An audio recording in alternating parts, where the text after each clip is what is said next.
Indy sticking close, but not pressuring too much. And there's Luo loosening up into space, but big backside help there. How dangerous he is with the disc. Payne looking over the top. He loves that hammer, but instead elects for a bladey shot into the end zone, but a perfect shape on that disc. Finds Fella for the break score, and a great opening possession for the AlleyCats defense. Bend, not break. Hare helping off the backside, playing heads-up defense in the maybe a little bit of arrhythmia here in the early going for Indy, not getting a whole bunch of touches on offense early. It's Caniaris airing it out deep to Brock. Brock, of course, perfectly timing that continuation cut, going up easily, almost uncontested. After looking so good last week against a top-tier Minnesota defense, Radicals offense just 1 for 4 on offensive opportunities and running into some hairy throws early, but Luo unloading deep for Wilson, releasing from the handler set as Wilson reads that perfectly, corrals it in. Madison gets their second score of the game and an all-important hold in response to Indy's score. And this is an all-important break possession for the Radicals. Alexander freeing up line. Now pumping deep into space, not much on it, but Ruben Miller, my goodness. He adjusted so well to that and then found a springboard somewhere in the field. See Payne's confidence with the disc as Brock again just timing his cuts perfectly, but Matt Tucker with the hustle play.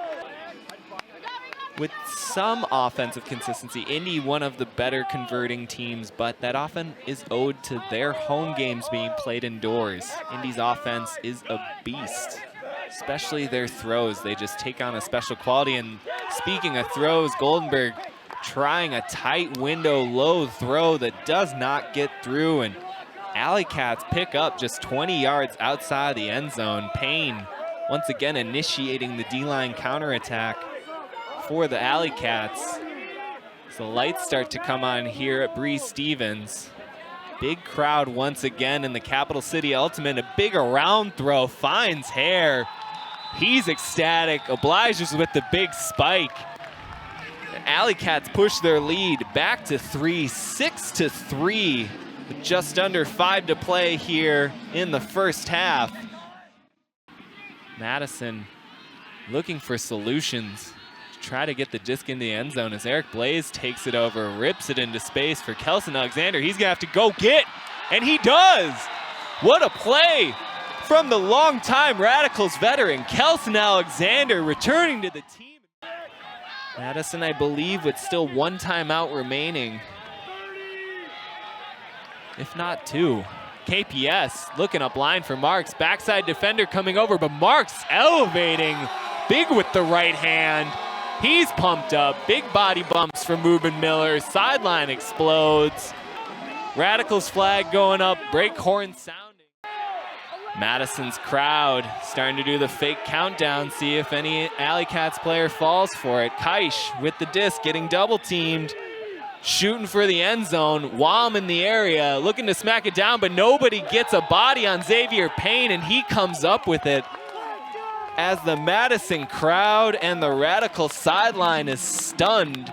You do not see a play like that. A little bit more exertion from the Radicals handler set, but a nice defensive play there from the AlleyCats. Probably a forced around throw, just popped up a little bit more than it should have.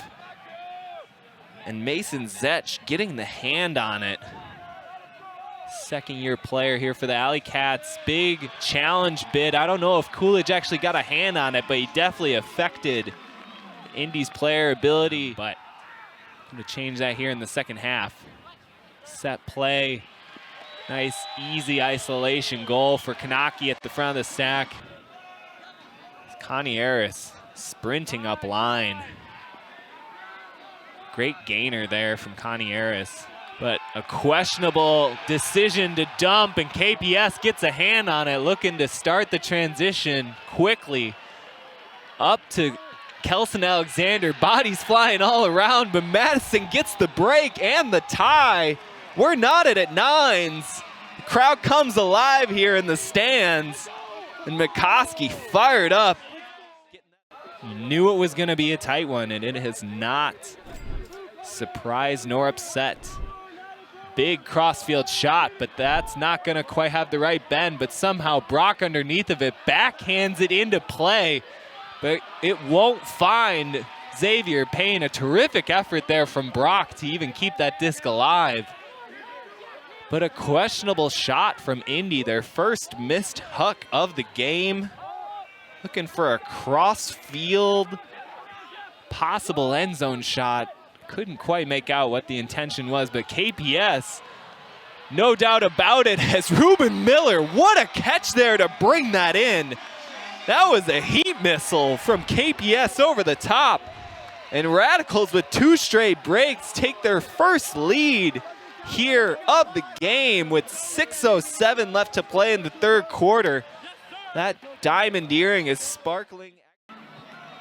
Another breath of life. Brock really liking that tweener, little cute flick, but North testing over the top, and Marks is there. Madison's offense with an interesting possession, but a hand block there on the release from Jake Fella.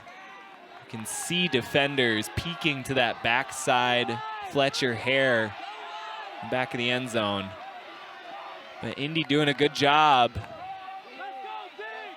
realizing the stakes here on this point, let alone in this game as a whole. Oh, and what a sneaky pass just past the Madison defender for Payne as Indy gets an Indy had an 8-6 lead heading into the third quarter, but Madison outscoring the AlleyCats 7-4 in the third frame. Retaking the lead here. Indy finding some rhythm. North finding space as a thrower, and of course finding the assist. Big backside bid attempt from the Radicals defender, but Brock shielding out, giving him a hug. Blaze meaning no ill intent, just going for a hard-nosed play. Indy, of course, having lost the one and only matchup prior between these two teams this season, as Wilson looking into space and Goldenberg can't quite reel it in. Prevails here. Hare on that far sideline. A little bit of a push off there in the double team, but no call. Some physicality from both teams here. Not unexpected. And a deep shot from Payne into space for Hare where he likes it. He's big, he goes up. He just boxes out Luo. Too big, too fast in space. And that's the lead again for the AlleyCats. AlleyCats have done. Both teams looking to challenge each other, in a huge backside block from Matt Tucker. He came from out of nowhere. Almost all 7 Radicals D-line players getting a touch here on the counterattack as Mechanix flips it, and Marty can't dig it out. Conieris with it. Conieris to Brock. Brock up to North. North once again getting that double team settled on him. Over to Ray at the middle of the field. Feels like a great position for this AlleyCats offense. Nice patience here. Brock finding opportunity as he's done all night long. That's goal number 6 for Brock. Needing a response here.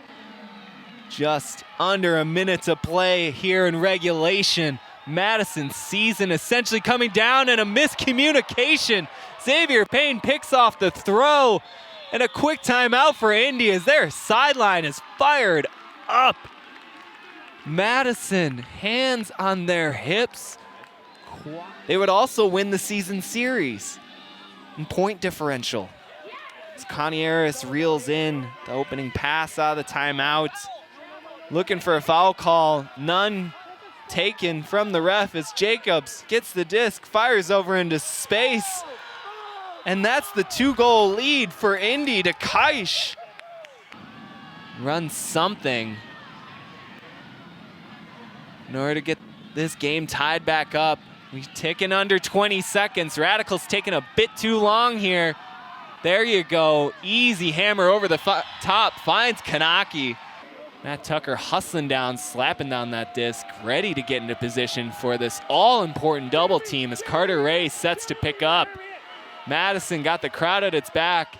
Indy just needing a couple of completions. North firing over the top, just looking to get some max airtime underneath of it as Brock reels it in at the buzzer, and that will be the punctuation mark for Indy as they get their second ever victory here at Breese Stevens Field. You might see a shirtless Travis Carpenter there in the background, fired up as the AlleyCats get the big upset here at Breese Stevens Field, 19-17 for the visiting Indianapolis AlleyCats.